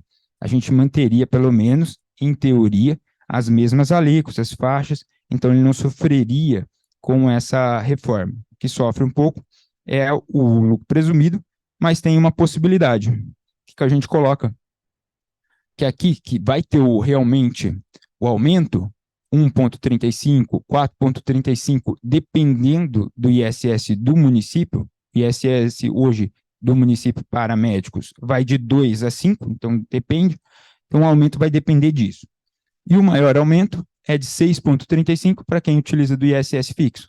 Tá bom, mas quem está no lucro presumido, existe ainda uma saída, uma possibilidade de buscar um diagnóstico tributário e entender se faz sentido utilizar algum benefício, seja do ISS fixo, seja do benefício de equiparação hospitalar. Eu acho que é importante aqui dizer que, como a reforma, ela, que nem o Lucas pontuou, ela vai ter um período de transição de 8 anos, então é importante nesse período, né, você ficar o mais eficiente possível para você tentar chegar já na menor alíquota possível para quando realmente introduzir a reforma. Por que isso? Porque isso já diminui o impacto. A gente sabe que, pelo que a gente viu aqui, e até a gente estava conversando com o Dr. João, né? Desculpa, qual que é o seu nome? O Dr. Mário aqui, que ele falou assim, olha, nenhuma reforma vem para diminuir o imposto. Qualquer reforma que vier vai vir para aumentar o imposto. Então, está claro aqui que provavelmente essa reforma, mesmo tendo podemos dizer, esse lobby da área da saúde para diminuir o impacto para o prestador de serviço, o imposto ainda vai ser maior do que os médicos hoje estão pagando. E conforme o Dr. Mário comentou, ao invés de melhorar a eficiência, eles preferem aumentar a arrecadação, né, Mário? Perfeito. Essas seriam as nossas contribuições em relação à reforma tributária. A gente se coloca à disposição para tirar qualquer dúvida. Também deixo aqui uma mensagem do nosso grupo, os serviços que são realizados pela MF8 Consultoria e também pela Blesa Advocacia. Muito obrigado aí pela disponibilização do tempo.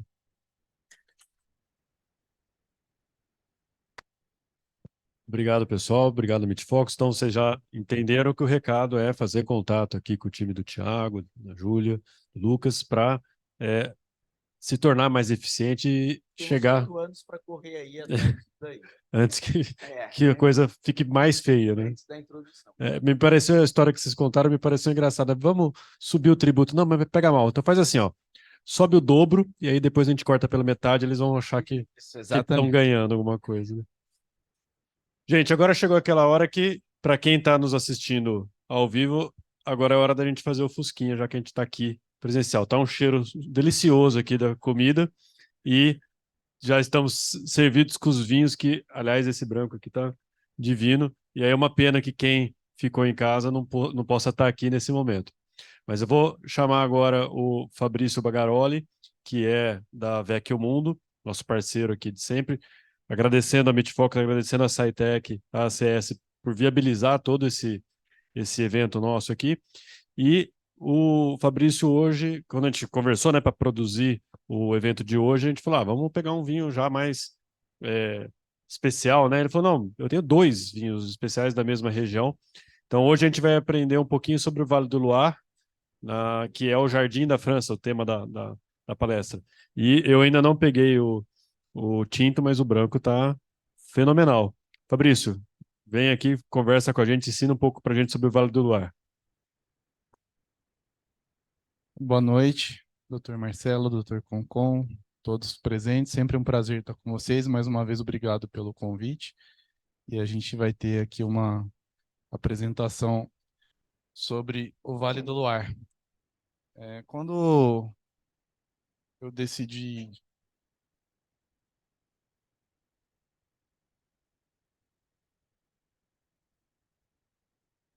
decidi trazer os vinhos do Vale do Loire da França, né, foi uma feira que eu fui participar, a Provine, na Alemanha, que é a maior feira de vinhos do mundo, em Düsseldorf. E eu degustei lá 2 regiões que me encantaram nessa feira, que foi Vale do Loire e Áustria, né? A Áustria também tem vinhos incríveis, que o nosso plano é trazer o ano que vem vinhos da Áustria. E o Vale do Loire é uma região que é pouco conhecida no Brasil e que tem um excelente custo-benefício. A gente pega vinhos, né, da Borgonha, de Bordeaux, são extremamente caros, mesmo os do Rhône, né, um Hermitage, um Côte-Rôti, são vinhos muito caros. E o Loire tem vinhos, né, muito bem feitos, muito equilibrados, né, com custo mais acessível que essas regiões. Por isso a Vecmundo trouxe como a primeira região da França, né, para o Brasil pela nossa importadora, o Vale do Loire. O Vale do Loire, conhecido como Jardim da França, é a região que tem mais châteaux, né, que tem mais castelos na França. O Dr. Concon estava falando quando chegou que fez um passeio de balão. Deve ter sido uma vista maravilhosa, mas eu acho que eu não teria coragem, não. Segundo ele, não tem paraquedas. E ele fez uma pergunta que eu achei interessante. Acho que os amigos queriam matar ele, né, doutor? Falou, e se esse nosso piloto aqui passar mal, quem que vai pilotar esse balão? Todo mundo entrou em pânico. Mas tinha essa visão aí maravilhosa para distrair eles, né? E o Vale do Loire é muito importante na produção de vinhos, é a terceira maior região produtora de vinhos, a segunda maior de espumantes da França e a segunda mais visitada da França em turismo. Ela é um L de ponta cabeça, né? Ela começa ali em Nantes, que está na beira do mar, do Oceano Atlântico. Ali a gente tem os vinhos, né, Muscadet sur Marne, que são vinhos feitos com a uva melão de Bourgogne, junto com Chablis Champagne, considerada das melhores harmonizações para ostra. Aí, para dentro, a gente vai ter Anjou, que são os famosos rosés do Loire, Samur, que vai ser um dos vinhos que a gente vai degustar, o tinto, um Cabernet Franc. Aí passa, né, ali por Pouilly, que está a região do Pouilly-Fumé, que é um famoso Sauvignon Blanc, Sancerre também está ali perto. E aí a gente tem o Alto, eu não sei porque eles chamam de Alto Loire, a parte baixa ali do L, que aí são os vinhos de menos expressão do Loire. Ali eles plantam muito Gamay, não é tanto as uvas principais do Loire, que é a Chenin Blanc, a Sauvignon Blanc e a Cabernet Franc. Aqui um pouquinho da linha do tempo do Vale do Loire. Desde a época do Império Romano, já tinha produção de vinhos lá.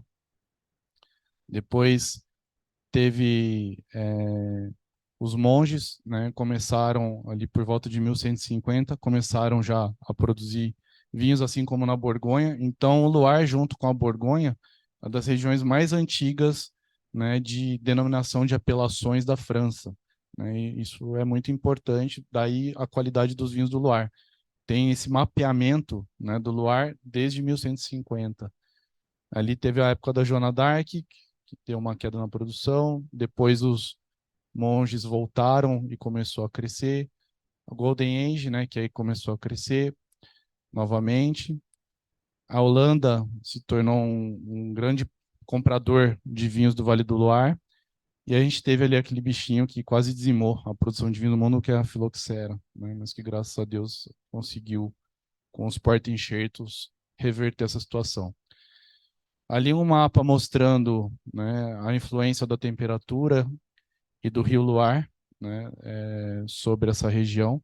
Então, como eu já tinha falado para vocês, né, da esquerda para a direita, a gente começa com a região verde, que é onde está o Muscadet, né, feito com o melão de Borgonha, que é um vinho muito mineral. Aí a gente tem Anjou e Saumur, né, Anjous Rosé, Saumur, a produção principal de Saumur são os espumantes, mas dentro de Saumur a gente tem um pedacinho chamado Saumur Champigny, que aí são os melhores Cabernets Francs. Dois Cabernets Francs muito conceituados, né, de Saumur Champigny muito famosos, é o Leroy e o Clos Rougeot, considerado dos grandes vinhos franceses. Aí a gente entra em Touraine, que vai ser a região do branco que vocês estão degustando. Touraine é a região que a gente tem em Vouvray, que é o grande Chenin Blanc do Vale do Loire, né, que tem o Chenin Blanc seco, o semi-seco, né, e tem também o doce. No central, a gente vai ter as duas apelações importantes de Sauvignon Blanc, que é o Poulet Fumé e o Sancerre, né, e aí a região ali para baixo, que eles chamam de Loire Alto, que é a região de menor expressão do Loire. Todo o solo do Loire tem uma influência muito grande mineral, né? Lembrando características da Borgonha na mineralidade. Vocês vão ver que os dois vinhos têm uma presença mineral muito grande, são muito elegantes, têm uma acidez muito gastronômica, são vinhos finos, com álcool mais baixo. Também é uma região de clima mais frio, que propicia a produção de vinhos com essas características. Então, aqui um mapeamento mais detalhado de Touraine, né? A região do branco que vocês estão degustando. Essa região a gente vai ter produção de Cabernet Franc, vai ter a produção de Chenin Blanc e a produção de Sauvignon Blanc. Aí aqui a região de Anjou-Saumur. Saumur-Champigny está bem pequenininho ali, ó. Ali é onde faz os grandes Cabernets Francs, é um dos que a gente vai estar degustando aqui hoje. As três principais uvas, né? Então, que eu já tinha falado para vocês, Chenin Blanc, Sauvignon Blanc, Cabernet Franc. Aí tem as uvas secundárias brancas, que é a Herbois, a Chardonnay e a Ramorantin. Das tintas tem a Cabernet Sauvignon, Gamay, Grulot, Grulot Gris, Pinot Dony, Pinot Noir, Pinot Gris, Pinot Meunier, Côte, que também é conhecido como Malbec. Em Cahors é Malbec, em outras regiões é conhecido como Coa Malbec. Merlot e Sauvignon Gris. Pinot Noir faz o Sancerre Tinto, que é um grande vinho também do Loire. O Sancerre Tinto não é Cabernet Franc, ele é um Pinot Noir. Aqui uma foto ilustrando um modelo muito antigo que eles utilizavam, né, isso desde a época dos monges, né, para separar, né, os clos que eles faziam para separar as parcelas, né, de parreirais. Então, olha que coisa linda, né? A parreira passando por dentro desse muro, né? Algo muito bonito. Dá para a gente perceber como o solo é mineral, né? Tem bastante pedra calcária nesse solo. Aqui já é uma foto do parreiral da vinícola que a gente está degustando. A vinícola que a gente está degustando chama Complice de Loire. O François Xavier Bach, ele é a quinta geração já que produz vinhos no Loire, e esse é um projeto autoral dele. Cúmplice de Loire é cúmplices do Loire, né? Ele é cúmplice da tradição do Loire, então ele faz os vinhos como, né, os antepassados faziam, né? Ele mantém a tradição com inovações também, porque ele é um enólogo jovem. É uma vinícola pequena, como todas que a Vecchio Mundo traz, né, para o Brasil, em torno de 30, 50 mil garrafas por ano eles produzem. Aqui é ele, um balde de Sauvignon Blanc, provavelmente do Evasion, que é o vinho que vocês estão degustando, né, da região de Touraine. Ele colhendo uma Cabernet Franc para fazer o Saumur Champigny. E é bem europeu, né? É daqueles que põe a mão na massa e faz tudo. Todo o processo está na mão dele. ele aqui dentro da adega dele, né? Eles usam muito lá no Loire esses tonéis grandes de 3.000 litros, né? Porque eles querem mostrar a expressão do terroir. Então, é a área grande de vinho para uma área pequena de contato com a madeira para manter a elegância e as características do local. Ele aqui com a família de vinhos que ele produz. Nós trazemos hoje 5 vinhos da Compris de Loire. Vocês estão degustando 2 aqui hoje. Temos mais 2 naturais, que é o Expression, é um Touraine Sauvignon Blanc. Temos o Saumy Champigny Le Calcar, que é também um Saumy Champigny natural. E o Vouvray nós temos. Os vinhos de hoje, então, o vinho que vocês têm em taça é o Evasion. É um vinho de safra 2021, 100% Sauvignon Blanc da região de Touraine, região clássica para a produção desta uva. É um vinho que já no nariz convida a gente a apreciá-lo, né? A gente percebe notas de um maracujá delicado, nada de pirazina, né? Que é muito comum nos Sauvignons Blancs do Novo Mundo. Já vem uma nota de mineralidade, também de frescor. E em boca, ele confirma essas notas, né, com um volume, com uma maciez muito agradável, uma acidez muito bem equilibrada com a fruta, um vinho que é gostoso sozinho, mas também muito gastronômico. Esse é um vinho que está em 2 dos principais restaurantes aqui da região, está no Oste já há algum tempo, está fazendo bastante sucesso. Aliás, os 2 vinhos estão, o tinto que vocês vão provar também. E está também no Letrisquel, entrou semana retrasada no Letrisquel lá em Datuba, restaurante francês importante, está fazendo bastante sucesso também. Vinificado só em inox. Podem servir o tinto, por favor. E a gente tem o Saumy Champigny, aí a apelação muito importante de Cabernet Franc do Loire. Característica de solo muito mineral, muito calcário. Vocês vão ver que é um Cabernet Franc muito diferente dos Cabernet Francs aqui da América do Sul, da Argentina, do Brasil. É um Cabernet Franc típico, né, lá do Loire. Um Cabernet Franc que vai trazer notas. Na cor, vocês vão ver que ele já é diferente, né? O Cabernet Franc sul-americano, ele é mais escuro. Normalmente, o Cabernet Franc sul-americano, ele vem com uma carga de madeira muito grande. Aí não, aí é um vinho que ele expressou 100% do terroir, não tem madeira, 100% inox. Teve envelhecimento, maturação inox para ele evoluir, para ele equilibrar. Mas vocês vão perceber notas de cogumelo, de terra molhada, de pimenta, frutas vermelhas. Então, um vinho muito rico no nariz, um vinho muito gastronômico. E quando a gente coloca ele em boca, vocês vão perceber que ele tem uma ótima intensidade, confirma as notas olfativas e uma persistência longa. Ele fica na boca. Acredito que ele vai ficar muito interessante com o prato que o chefe Antonello fez. Então é isso. Eu espero que vocês tenham gostado. O nome dele é um vinho de cru, né? Um vinho que a parcela de uva que ele é feito chama Le Terroir Celeste, né? Então é um vinho que já tem a sua importância. Espero que vocês gostem. Qualquer dúvida, eu estou à disposição.